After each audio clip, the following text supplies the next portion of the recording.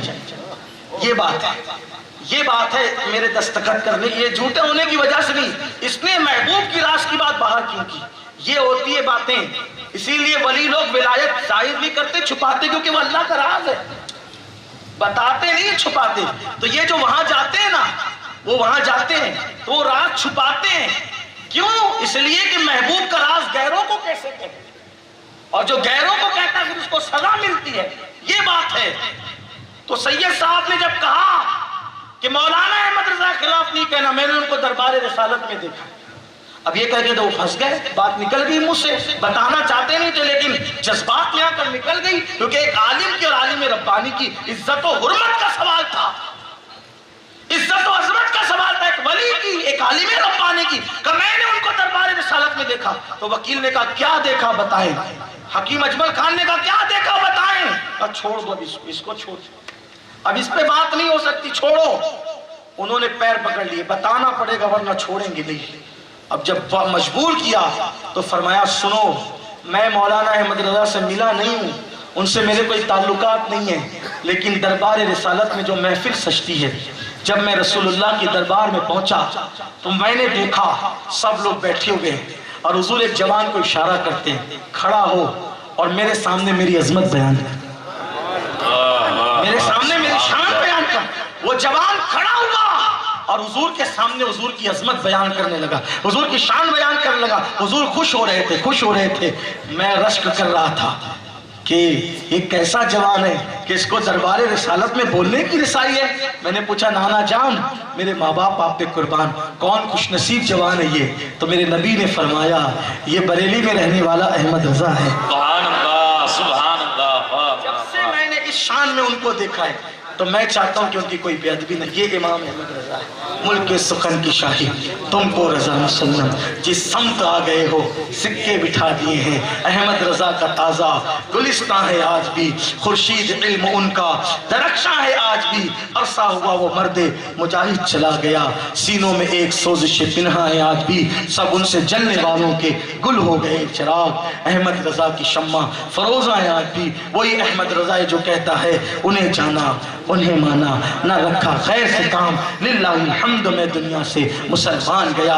دل ہے وہ دل جو تیری یاد سے معمور رہا، سر ہے وہ سر جو تیرے قدموں پہ قربان گیا. جان و دل ہوش و خیرت سب مدینے پہنچے، تم نہیں چلتے رضا سارا تو سامان گیا. اللہ ہم سب کو فکر رضا کا صحیح ترجمان بنائے، فکر رضا کا شعور عطا فرمائے. اگر میری گفتگو کے درمیان کوئی غلطی ہو گئی ہو اللہ تعالیٰ اپنے حبیب کے صدقہ تو معاف فرمائے. استغفر اللہ ربی من کل ذنب واتوب الیہ وما علینا الا البلاغ. السلام علیکم ورحمۃ اللہ.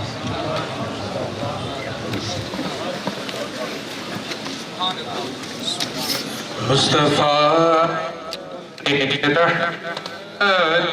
لاکھوں سلام، شمع بز میں ہدایت لاکھوں سلام. مصطفیٰ جان رحمت لاکھوں سلام، شمع بز میں ہدایت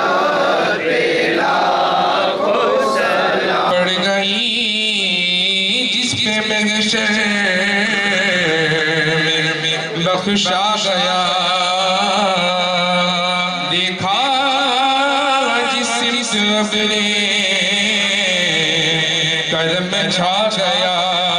رخ جدھر ہو گیا زندگی پا گیا، جس طرف اٹھ گئی دم میں آ گیا. اس نگاہ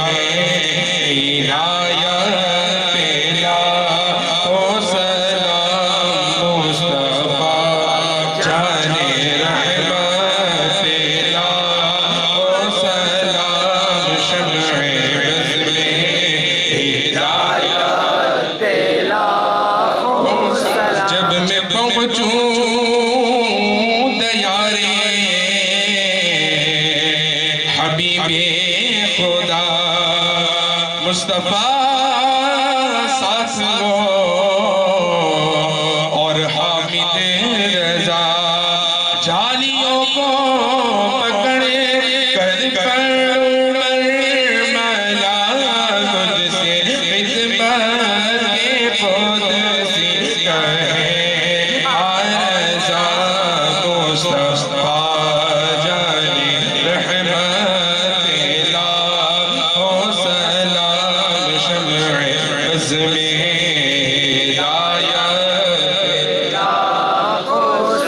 صدقہ حسن حسین کا ہم کو بھی دیجئے ہم قادری فقیر ہیں یا غافر المدد کہ آپ پیر ہو یا غوث المدد عالم کے دستگیر ہو یا غوث المدد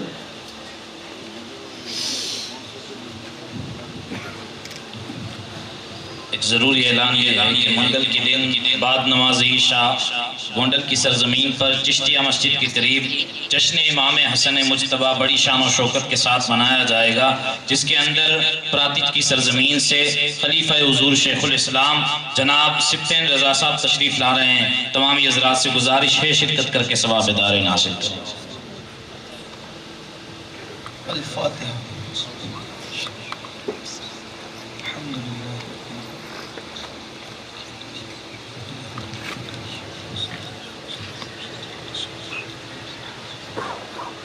الحمد لله رب العالمين الحمد لله حمدا كثيرا كثيرا سبحان الله بكرة وأصيلا اللهم صل على سيدنا ومولانا محمد وعلى آل سيدنا ومولانا محمد صلاة تنجينا بها من جميع الأهوال والآفات وتقضي لنا بها جميع الحاجات وتطهرنا بها من جميع السيئات وترفعنا بها عندك أعلى الدرجات وتبلغنا بها أقصى الغايات من جميع الخيرات في الحياة وبعد الممات إنك على كل شيء قدير اللهم يا ربنا يا ربنا يا ربنا ربنا آتنا في الدنيا حسنة وفي الآخرة حسنة وقنا عذاب النار اللهم إنا نسألك العفو والعافية والمعافاة الدائمة في الدين والدنيا والآخرة إلهي بحرمة الحسن وأخيه وأمه وأبيه وجده صلى الله عليه وآله وسلم وبنيه نجي من كل غم الذي أنا فيه يا حي يا قيوم يا ذا الجلال والإكرام أسألك أن تحيا قلبي بنور معرفتك يا الله يا الله يا أرحم الراحمين يا أرحم الراحمين يا أرحم الراحمين مولا ہم سب کی حاضری کو قبول فرما، ہم سب کے گناہوں کو معاف فرما، ہمارے ماں باپ کی بے حساب مغفرت فرما، کل مومنین مومنات مسلمین مسلمات کی مغفرت فرما۔ یا اللہ ہم سب کو سچا عاشق رسول بنا دے، ہمارے دلوں میں محبت رسول عطا فرما، محبت آل رسول عطا فرما، صحابہ کرام خلفائے راشدین کی سچی محبت عطا فرما، اولیاء کاملین کی علماء ربانیین کی محبت عطا فرما۔ یا اللہ ہمیں نمازوں کی توفیق عطا فرما، رزق حلال کثیر عطا فرما، حرام روزی سے ہم سب کی حفاظت فرما۔ یا اللہ ہماری بری تقدیروں کو بھلی فرما دے، سوئے ہوئے مقدر کو بیدار فرما دے۔ یا اللہ جو پریشان ہے سب کی پریشانیوں کو دور فرما۔ یا اللہ جن کے گھروں میں بیمار ہے شفا عطا فرما۔ یا اللہ ہمیں مانگنا نہیں آتا تجھے عطا کرنا آتا ہے، مولا ہماری دنیا بھی بہتر کر دے، ہماری آخرت بھی بہتر کر دے، جو مانگے وہ بھی عطا فرما، جو نہ مانگ سکے وہ بھی تیری شان کے لائق عطا فرما۔ جن بھائیوں نے بہنوں نے آج کی اس محفل کو سجانے میں جس طرح بھی حصہ لیا، کوششیں کی کاوشیں کی، جو آئے جنہوں نے بلایا، جنہوں نے جس طرح بھی دام درہم قدم سخن حصہ لیا، اللہ سب کو تیری شان کے لائق بہتر جزا عطا فرما، بہتر صلہ عطا فرما۔ ایک بچہ ابو بکر نام کا بیمار ہے، اللہ اسے شفائے کاملہ واجب، تمام اہل ایمان جو بیمار ہے اللہ سب کو شفا فرما، مولا جو مانگے وہ بھی عطا فرما، جو نہ مانگ سکے وہ بھی تیری شان کے لائق عطا فرما، ہمارے ملک ہندوستان کو جملہ فسادات سے بچا، پوری دنیا میں امن و امان عطا فرما، یا اللہ زندہ رکھ دین و سنیت پر، ایمان پر زندہ رکھ، دین و سنیت ایمان پر مدینہ منورہ میں شہادت کی موت عطا فرما، بقیع شریف میں 2 گز زمین عطا فرما، قیامت کے دن تیرے محبوب کی شفاعت سے انہی کے پڑوس میں جنت عطا فرما، الہی بحق کے بنی فاطمہ کہ بر قول ایما کنم خاتمہ، اگر دعوتم رد کنی ور قبول، منو دست دامان آل رسول، ان اللہ و ملائکتہ یصلون علی النبی یا ایھا الذین آمنوا صلوا علیہ وسلموا تسلیما، اللهم صل على سيدنا ومولانا محمد معدن الجود والكرم وآله الكرام وابنه الكريم وأمته الكريمة يا أكرم الأكرمين وبارك وسلم صلاة وسلاما عليك يا جد الحسن والحسين وأفوض أمري إلى الله إن الله بصير بالعباد برحمتك يا أرحم الراحمين بحق لا إله إلا الله محمد رسول الله صلى الله عليه وسلم۔ تمام حضرات سے گزارش ہے کہ حضرت کو ابھی اجازت دیں اور مصافحہ نہ کریں، تمامی حضرات سے گزارش ہے حضرت کے لیے راستہ کر دیں، اور ساتھ ہی ساتھ تمامی حضرات بیٹھے رہیں۔ نعت خوانی کے لیے میں سید اعجاز باپو سے کہتا ہوں کہ وہ آئیں اور نعت خوانی کریں، اور ساتھ ہی ساتھ تمامی حضرات نیاز کا کر کے جائیں۔